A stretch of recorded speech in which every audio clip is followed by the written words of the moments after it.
Halo, jumpa lagi dengan saya Andri Ernestus. Saya dari Pendidikan Sejarah Angkatan 2019 FKIP Universitas Mula Warman. Pada kesempatan ini saya akan menjelaskan materi tentang kebudayaan Indonesia masa Hindu-Buddha di Jawa Tengah. Ya, adapun materi-materinya itu yaitu yang pertama kerajaan bercorak Hindu-Buddha di Jawa Tengah, kemudian bentuk peninggalan kebudayaan Hindu-Buddha di Jawa Tengah, dan yang ketiga yaitu pengaruh kebudayaan Hindu-Buddha di Jawa Tengah. Kemudian langsung saja kita masuk ke materi pertama yaitu kerajaan bercorak Hindu-Buddha di Jawa Tengah. Ya, yang pertama ada Kerajaan Kaling atau Holing. Kerajaan Kaling ini diperkirakan itu terletak di Provinsi Jawa Tengah sekarang. Hal ini dibuktikan dari berita Cina yang menyebutkan bahwa di sebelah timur Kaling itu terdapat Poli atau Bali, kemudian di sebelah baratnya itu terdapat Topoteng atau Sumatera, dan di sebelah utaranya itu terdapat Chenla atau Kamboja. Ada juga yang menghubungkan letak Kaling ini terletak di Kabupaten Jepara dikarenakan ada sebuah tempat di Kabupaten Jepara yang bernama Keling. Nah, sumber utama mengenai kerajaan Kaling ini sendiri adalah berita Cina, yakni berita yang berasal dari masa dinasti Tang. Nah, berita ini tuh menggambarkan bagaimana pemerintahan Ratu Sima pada masa pemerintahannya di Kaling. Kemudian di kerajaan Kaling juga agama Buddha ini berkembang sangat pesat. Nah, salah satu sumber sejarah yang menyatakan keberadaan kerajaan Kaling atau Keling ini adalah dari pendeta Itesing yang menyebutkan bahwa seorang temannya yang bernama Huining dengan pembantunya yang bernama Yunki datang ke Kalingga atau Kaling pada tahun 664 sampai 665 Masehi untuk mempelajari agama Buddha. Ia juga menerjemahkan kitab suci agama Buddha dari bahasa Sanskerta ke bahasa Cina yang dibantu juga dari pendeta agama Buddha dari Kalingga yang bernama Jana Badra. Nah, selanjutnya kita masuk ke kerajaan Mataram kuno. Kerajaan Mataram kuno sendiri merupakan kerajaan yang sangat berkembang pesat pada masanya, yang mana juga nama Mataram kuno ini digunakan untuk membedakannya dengan kerajaan Mataram yang bercorak Islam. Nah, kerajaan Mataram kuno ini diduga terletak di daerah Jawa Tengah dengan daerah kekuasaannya itu disebut dengan Bumi Mataram. Kerajaan Mataram kuno pernah diperintahkan oleh dua dinasti yang berbeda dan menganut agama atau keyakinan yang berbeda juga. Kedua dinasti ini adalah dinasti Sanjaya dan dinasti Shailendra. Ya, bukti-bukti berdirinya dinasti Sanjaya sendiri dapat dilihat dari Prasasti Canggal. Ya, menurut Prasasti Canggal, Rakai Mataram Sang Ratu Sanjaya ini merupakan pendiri dari dinasti Sanjaya. Nah, Raja Sanjaya ini memerintah dengan sangat adil sehingga rakyatnya aman dan tentram. Nah, di bidang keagamaan, Raja Sanjaya juga sangat memfokuskan pada agama Hindu yang beraliran Siwa. Nah, pada masa pemerintahan Raja Sanjaya, agama Hindu itu merupakan agama kerajaan. Nah, tapi pada masa Rakai Panangkaran, yakni penerusnya, agama Buddha ini kemudian menjadi agama kerajaan. Ya, hal ini juga yang menjadi salah satu faktor pendorong terjadinya perpecahan dalam keluarga dinasti Sailendra dan Sanjaya, yang mana kemudian wilayah Mataram ini dibagi menjadi dua.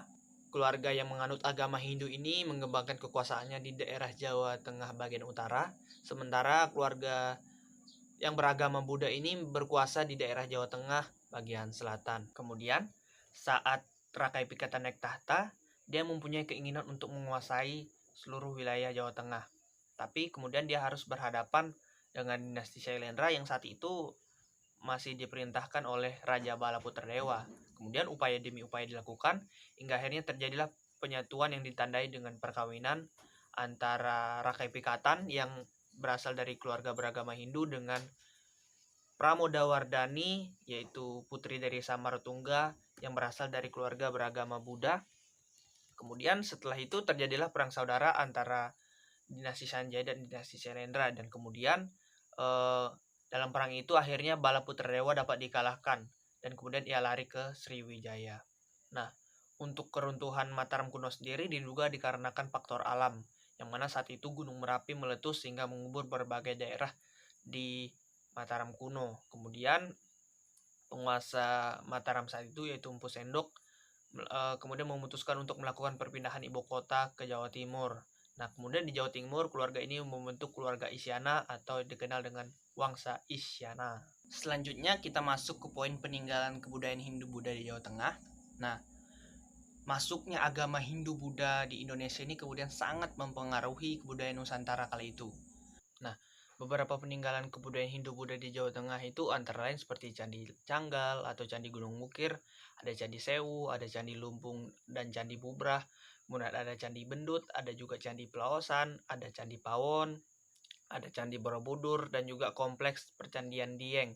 Nah, untuk prasasti sendiri ada Prasasti Canggal, Prasasti Kalasan, kemudian ada Prasasti Mantiasih, dan juga Prasasti Kelurak.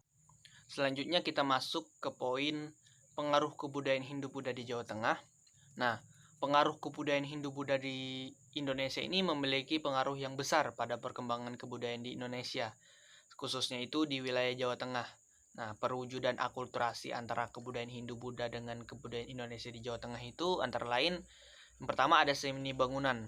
Nah, pengaruh Hindu-Buddha itu secara fisik itu paling jelas terlihat pada bangunan candi, yang mana candi merupakan bangunan yang paling banyak didirikan pada masa pengaruh kebudayaan Hindu-Buddha. Nah, candi ini memiliki arti atau bentuk bangunan beragam.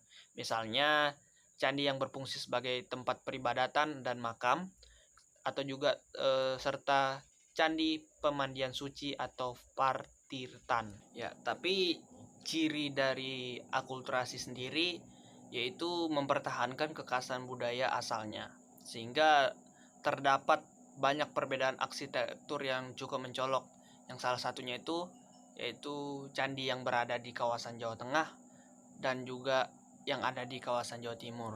Nah, perbedaan dari candi-candi tersebut misalnya yaitu candi di Jawa Tengah itu berbentuk tambun dengan hiasan kalamakara atau wajah raksasa di atas gerbang pintu masuknya.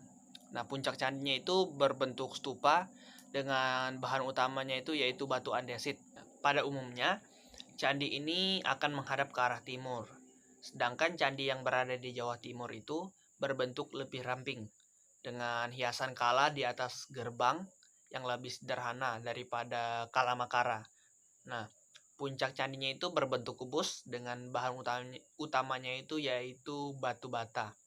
Nah, umumnya juga candi yang berada di Jawa Timur ini lebih banyak menghadap ke arah barat. Nah, kemudian pengaruh kebudayaan Hindu-Buddha di Jawa Tengah ini juga mempengaruhi bahasa dan tulisan pada saat itu, mempengaruhi juga sistem kepercayaan yang semula animisme dan dinamisme menjadi penganut agama Hindu dan Buddha, kemudian juga mengubah sistem pemerintahannya yang sebelumnya kesukuan menjadi sistem monarki, dan kemudian mengubah juga seni rupa dan juga seni relief yang ada pada saat itu. Nah, untuk kesimpulan, masuknya agama Hindu-Buddha sangat mempengaruhi kebudayaan yang sudah berlangsung di Indonesia, khususnya yang berada di Jawa Tengah. Nah, untuk kerajaan bercorak Hindu-Buddha yang terdapat di Jawa Tengah sendiri yaitu Kerajaan Kaling dan juga Kerajaan Mataram Kuno. Nah, kemudian proses akulturasi budaya lokal dengan kebudayaan Hindu-Buddha ini memang sangat unik ya.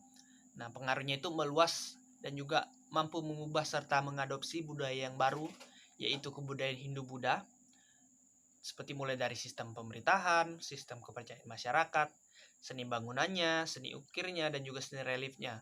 Nah, sehingga ke bahasa dan tulisan. Nah, pengaruh serta peninggalan kebudayaan Hindu-Buddha di Jawa Tengah ini kemudian masih bisa kita rasakan dan dinikmati hingga saat ini. Ya, mungkin sekian yang bisa saya sampaikan. Jika ada kata-kata yang kurang berkenan, saya mohon maaf yang sebesar-besarnya. Dan terima kasih.